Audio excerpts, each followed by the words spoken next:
An Idaho Falls woman is making quite a name for herself in the military.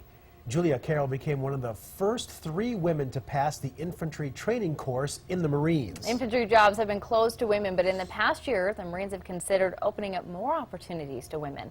Local News 8's Emily Villa brings us an update from Carroll and her family.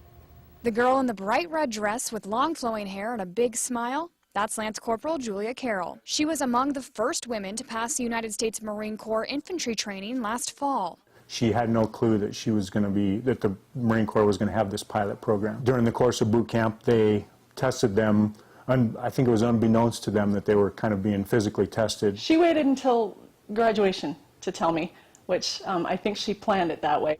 Considered one of the toughest basic training courses in the military, I think, is what's been said about it. A big part of it is carrying around a huge pack that weighed probably 2/3 of her weight. I mean, she's not the biggest girl in the world, and so carrying an 80 to 90-pound pack, I was concerned about. Since making history, Carroll returned to her training in signal intelligence. A few weeks ago, she graduated #1 in her class. It's a very, diverse MOS field.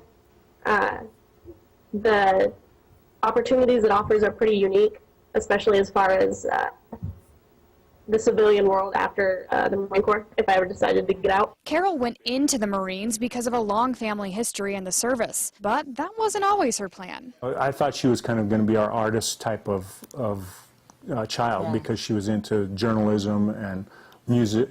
She was a musician. Going forward, Carroll is excited to be in intelligence, but infantry will always be in the back of her mind. She still looks back on it and likes that training, the bonds that she made and with the other girls, and just the experience she had. She would go back if she could. In Idaho Falls, I'm Emily Villa.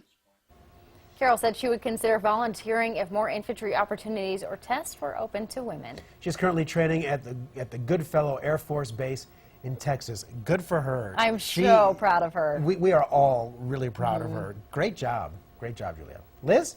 For this morning, we're starting out just